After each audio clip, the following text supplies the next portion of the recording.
The disappearance of Lars Mittank occurred on July 8, 2014, where the 28-year-old German man vanished under strange circumstances while on a trip in Varna, Bulgaria. Lars had been on a trip with friends to the Golden Sands Resort, where he got into a minor altercation over a soccer rivalry with a group of other men, resulting in him getting a ruptured eardrum. Because of this injury, a doctor advised him not to fly home with his friends and prescribed him antibiotics. His friends eventually left as planned, and Lars stayed behind alone to recover. What happened after this remains unexplained. Lars began exhibiting paranoid behavior, calling his mother and telling her that he believed he was being followed. He claimed that men were trying to take his life and even changed hotels, seemingly out of fear for his safety. On the morning of his scheduled flight back to Germany, Lars visited the airport clinic where the doctor confirmed he was still unfit to fly. However, after receiving treatment, Lars abruptly fled the clinic, leaving behind all of his belongings, including his luggage, passport, and wallet. Surveillance footage from the Varna airport showed Lars running out of the terminal in a state of panic, and he sprinted across the parking lot, climbing over a fence, and disappeared into a nearby forest. Despite extensive searches and international attention, no trace of him has ever been found since. This case has generated widespread speculation, with theories ranging from a drug-induced psychosis to a mental breakdown to even foul play. Lars Mittank's disappearance remains unsolved, leaving his family and investigators with more questions than answers, and his final moments, captured on camera, continue to haunt those who follow the case, making it one of the most unsettling disappearances in recent memory.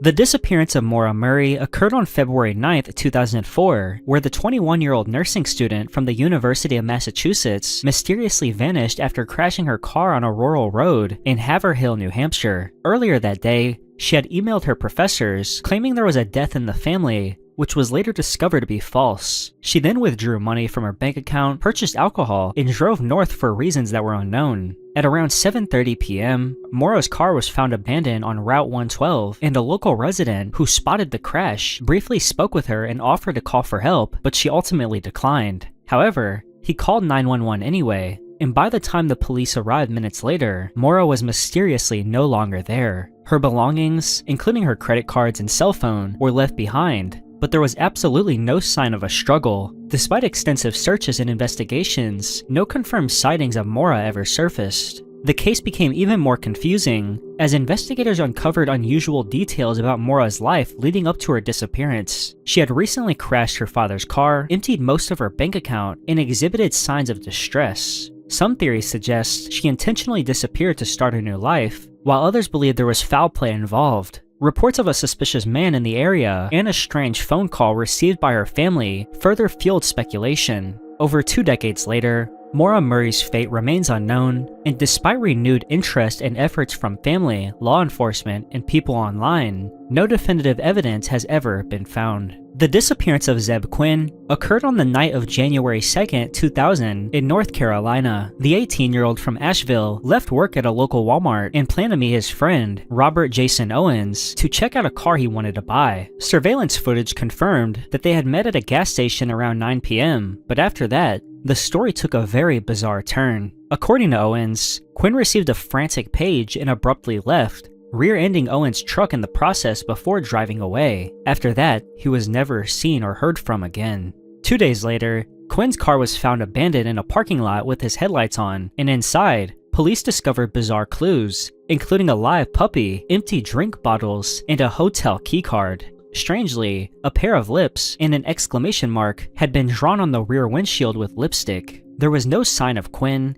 and his bank account and social security number remained untouched. Investigators soon uncovered troubling details, as Owens had a history of violent behavior and gave inconsistent statements about that night. Additionally, Quinn had reportedly been involved in a complicated love triangle with a woman named Misty Taylor, whose boyfriend had previously threatened him. Despite these leads, the case went cold for years, but in 2015, Owens was arrested for the brutal killing of an unrelated couple. During the investigation, authorities found remains on his property, reigniting interest in Quinn's case. In 2017, Owens was indicted for Quinn's death, though his body has never been found. To this day, the full truth about what happened to Zeb Quinn remains unknown, making his case one of the most chilling and unsettling disappearances in North Carolina history. The case of the Springfield 3 occurred on June 7, 1992 in Springfield, Missouri. Three women, 47-year-old Cheryl Levitt, her 19-year-old daughter Susie Streeter, and Susie's friend, 18-year-old Stacy McCall, vanished without a trace from Cheryl's home. The night before, Susie and Stacy had attended high school graduation parties and planned to stay the night at a friend's house, but instead decided to sleep at Susie's home. By the following morning, they were gone, leaving behind their purses, cars, keys, and Cheryl's lit cigarette. When friends arrived at the house later that day, they found no signs of struggle, but an eerie atmosphere surrounded the scene. The front porch light was broken, and the answering machine contained a strange message that was accidentally deleted. Despite no apparent signs of forced entry, the women had simply vanished, and investigators followed multiple leads, including reports of a suspicious van seen in the area, but no concrete evidence ever emerged. The case grew even more chilling when convicted kidnapper Robert Craig Cox, who had been seen in Springfield at the time, claimed to know what happened, but refused to reveal details unless his mother died. Other theories suggest the women were taken by multiple perpetrators or became victims of human trafficking. Over 3 decades later, the Springfield Three remain missing, leaving behind a haunting mystery, with many theories still circulating, but no answers have surfaced to explain what truly happened on that horrifying night. The disappearance of Joan Risch occurred on October 24, 1961, as the 31-year-old housewife and mother vanished from her home in Lincoln, Massachusetts, under bizarre and unsettling circumstances. That morning, she had gone about her routine as usual, dropping her children off at a neighbor's house and running errands. However, when her husband, Martin Risch, returned home later that evening, he found a disturbing scene. There were bloodstains in the kitchen leading to the driveway, a telephone was ripped from the wall, and a table was overturned. Joan was nowhere to be found, and investigators discovered that the blood belonged to Joan, but despite the amount, there was no evidence of a fatal injury. Neighbors reported seeing a disoriented woman, possibly Joan, walking along the road with blood on her legs. Another witness claimed to have seen a car parked in the Risch driveway earlier that day, but no solid leads emerged. Adding to the mystery, authorities found that Joan had checked out library books about disappearances and cases of people being killed in the weeks leading up to her own vanishing, leading some to speculate that she might have staged her own disappearance. Some suggest that she may have suffered a head injury and wandered off, never to be found again. Over 6 decades later, the case remains unsolved, with no confirmed sightings or new evidence. Joan Risch's disappearance continues to intrigue investigators. The MV Joyita is one of the most perplexing maritime mysteries of the 20th century. On October 3, 1955, the merchant vessel set sail from Apia, Samoa, bound for the Tokelau Islands, a journey that should have only taken 2 days. The ship was carrying 5 people, including crew members and passengers. However, it never reached its destination. Weeks later, on November 10th, the Joyita was discovered adrift nearly 600 miles off course in the South Pacific. The most unsettling detail was that all 25 people aboard had completely vanished without a trace. When rescuers boarded the ship, they found it in a strange condition, as the Joyita was partially flooded, but still afloat, thanks to its cork-lined hull. There was no sign of a struggle, yet the radio had been tuned to an emergency frequency and the lifeboats were missing. The ship's logbook and navigation equipment were also gone, and curious details, such as blood-stained bandages and a doctor's bag on deck, hinted at a possible medical emergency or foul play. Additionally, the engine was found covered in mattresses, suggesting someone may have been trying to protect it or themselves. Some speculate that they were victims of piracy, while others suggest they abandoned ship due to an emergency, only to perish at sea. Another theory is that the crew encountered Japanese forces, as tensions in the Pacific still lingered after World War II. Despite extensive investigations, no bodies or conclusive evidence was ever found. The ship itself was repaired and used again, but the unanswered questions surrounding its lost passengers continue to haunt maritime history. The case of the missing Sodder children occurred on Christmas Eve in 1945 in Fayetteville, West Virginia, when a fire broke out in the home of George and Jenny Sodder. The couple and 4 of their 10 children managed to escape, but 5 of their children, Maurice, Martha, Louis, Jenny, and Betty, were believed to have perished in the fire. However, the case took a mysterious turn when no remains were ever found in the rubble, leading the Sodders to suspect that their children may have been kidnapped. Multiple strange events occurred before and after the fire, as in the months leading up to it, George, an outspoken critic of Italian dictator Benito Mussolini, had received threats from strangers. On the night of the fire, the family's phone lines were cut, and a woman who tried to call them later claimed she heard nothing but strange laughter. Additionally, The Sodder's ladder, which could have been used for rescue, was missing and later found tossed in a ditch. Their trucks, which they attempted to use to reach the second floor, mysteriously failed to start, and after the fire, a witness claimed to have seen the missing children in a car driving away, and years later, others reported sightings of them in different locations. The Sodders never stopped searching for their children, believing they had been abducted, and in 1950, they put up a billboard offering a reward for information, and years later in 1967, they received a cryptic photograph of a man resembling their missing son, Louis. Despite investigations, no definitive answers ever emerged, and the Sodder case remains an unsettling mystery, leading many to wonder if the children died in the fire or were involved in an unsolved abduction. The Bennington Triangle is a region in southwestern Vermont where a series of mysterious disappearances occurred between 1945 and 1950. This area, centered around Glastonbury Mountain, has been long associated with strange occurrences, eerie folklore, and unsolved vanishings. The first disappearance took place on November 12, 1945, when 74-year-old Mitty Rivers vanished while leading a hunting party near the Long Trail. Despite an extensive search, no trace of him was ever found. The second case, and perhaps the most infamous, occurred on December 1, 1946, when 18-year-old Paula Weldon, a college student from Bennington College, disappeared while hiking the same trail. Multiple witnesses saw her before she entered the woods, but after that, she was never seen or heard from again. Her disappearance led to one of the largest search efforts in Vermont history, yet no clues ever emerged. 3 years later, in 1949, James Tedford, a veteran, disappeared under strange circumstances while traveling by bus. According to reports, he was seen sitting in his seat just before the bus arrived at its stop, but when it reached Bennington, he was gone, leaving behind all of his belongings. The eerie pattern continued with the disappearance of 8-year-old Paul Jepson in 1950, as he was last seen playing near a pig pen while his mother tended to farm animals, but when she returned, he was nowhere to be found. Bloodhounds tracked his scent to a highway before losing it, and just weeks later, 53-year-old Frida Langer disappeared while hiking with her cousin. Unlike the others, her body was found 6 months later in an area that had been extensively searched. The Bennington Triangle remains an unsettling mystery, with theories ranging from serial killers to paranormal forces. The disappearance of Amelia Earhart is one of the most famous mysteries in aviation history. On July 2, 1937, Earhart and her navigator, Fred Noonan, vanished while attempting to complete a flight around the world. Earhart, already a pioneering aviator known for her record-breaking flights, had embarked on the journey in a twin-engine Lockheed Electra. After successfully covering most of the distance, the final and most chilling leg of the trip involved reaching tiny Holland Island in the Pacific Ocean. However, as they approached the island, radio transmissions between Earhart and the US Coast Guard indicated that she had been having difficulty navigating and running low on fuel. At 8:43 a.m., her last known transmission stated, "We are running north and south," and then all contact was lost. An extensive search operation led by the US Navy and Coast Guard covered thousands of square miles, but no trace of Earhart, Noonan, or the aircraft was ever found. The lack of wreckage or any definitive clues had fueled numerous theories over the decades, as some believe the plane simply ran out of fuel and crashed into the ocean, while others suggest Earhart and Noonan may have landed on a remote island and perished as castaways. Another theory proposes that they had been captured by the Japanese, who suspected them of spying on them.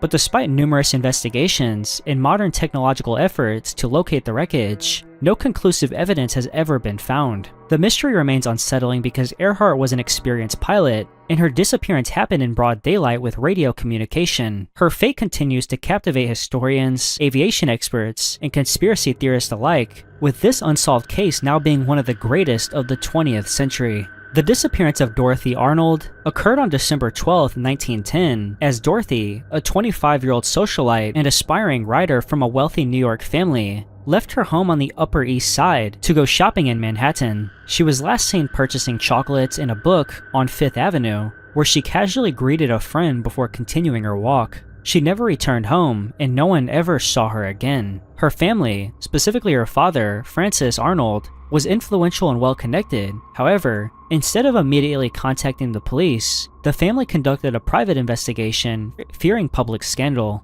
They hired the Pinkerton Detective Agency, but despite extensive inquiries and a nationwide search, no credible leads ever surfaced. Dorothy had no known enemies, and her financial situation was stable, making her sudden disappearance all the more mysterious. Numerous theories emerged, including the possibility that she had run away, suffered an accident, or been abducted. Some suggest that she may have been pregnant out of wedlock and either went into hiding or was the victim of a botched abortion. Others speculated that she had been killed, but no evidence ever confirmed any of these possibilities. The lack of a body or any concrete clues made solving the case nearly impossible, and her family never received a ransom demand, with no confirmed sightings ever surfacing. Over time, interest in this case faded, but it remained one of the most famous missing person cases in early 20th century America. Despite decades of speculation, what truly happened to Dorothy Arnold is a question that has never, and most likely will never, be answered. The disappearance of 3 lighthouse keepers from the Flannan Isles took place in December 1900 on Aileen Moor, one of the remote Flannan Isles off the west coast of Scotland. The lighthouse, which had been operational since 1899, was managed by 3 keepers, James Ducott, Thomas Marshall, and Donald MacArthur, who worked in shifts to ensure the lights remained functional. On December 15th, a passing ship, the Arctur, noted that the lighthouse was not lit despite poor weather conditions. This was the first indication that something was wrong. On December 26, the relief vessel, Hesperus, arrived with a replacement keeper, only to find the lighthouse completely abandoned. The clock had stopped, and an uneaten meal was left on the table, suggesting that the men had vanished suddenly. The only clues were an overturned chair and a logbook entry describing a powerful storm,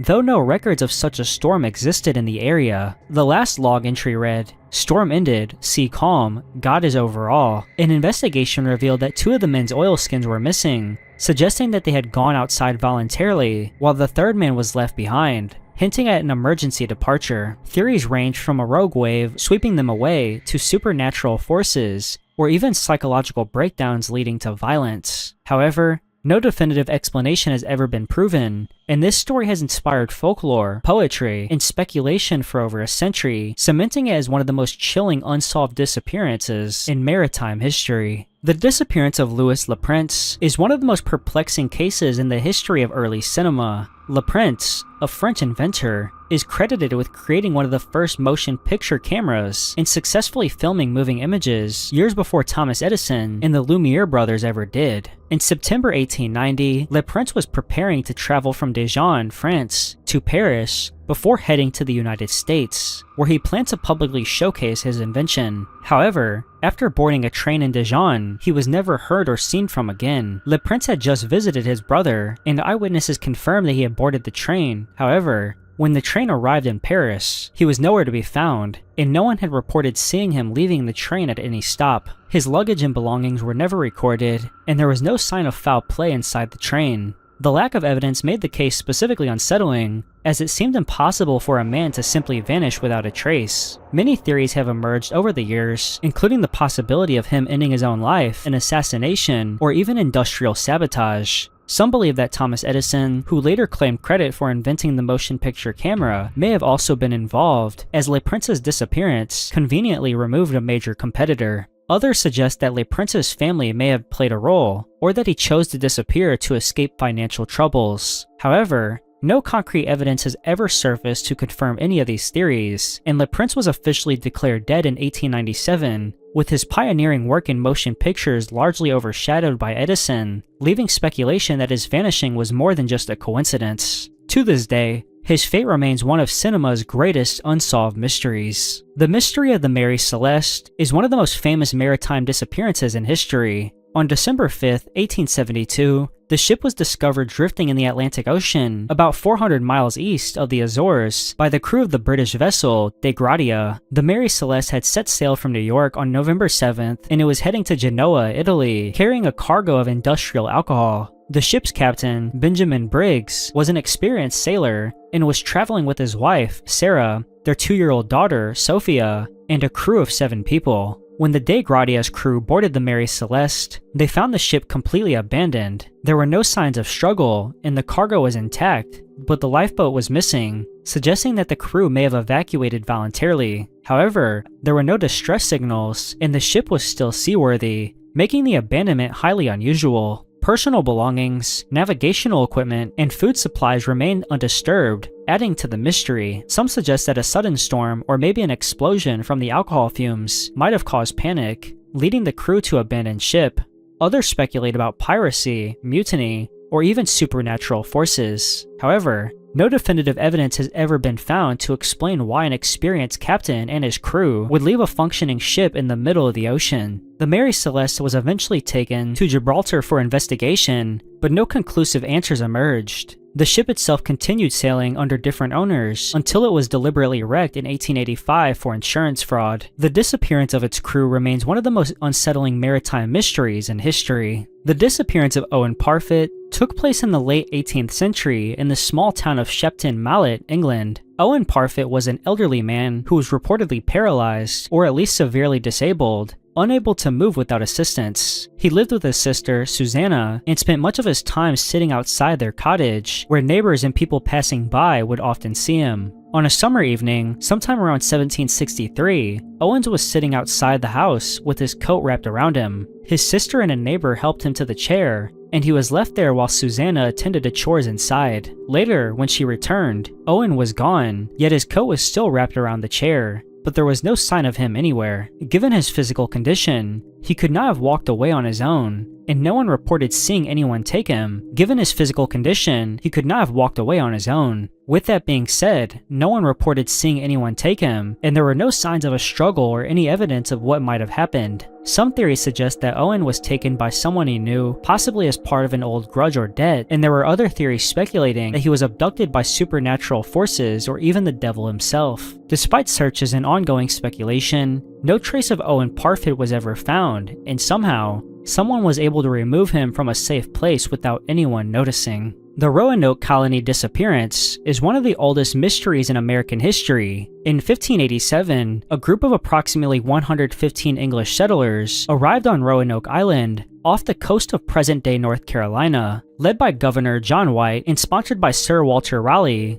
the colony was part of England's early attempts to establish a permanent settlement in the New World. However, due to conflicts with Native American tribes and lack of resources, White was forced to return to England to gather supplies. His departure was meant to be temporary, but the Anglo-Spanish War delayed his return for 3 years. When White finally made it back to Roanoke in 1590, he found the colony completely abandoned. There were no signs of violence or struggle, and the only clues left behind were the word Croatoan carved into a tree. The houses had been dismantled rather than destroyed, suggesting a normal departure. White took this as a possible indication that the colonists had relocated to Croatoan Island, which is now modern-day Hatteras Island, where a friendly Native American tribe lived. However, storms prevented him from conducting a thorough search, and he was forced to return to England without any answers. The fate of the Roanoke settlers remains unknown, giving rise to numerous theories, as some believe they integrated with local Native American tribes, while others suggest they perished due to famine, disease, or conflict.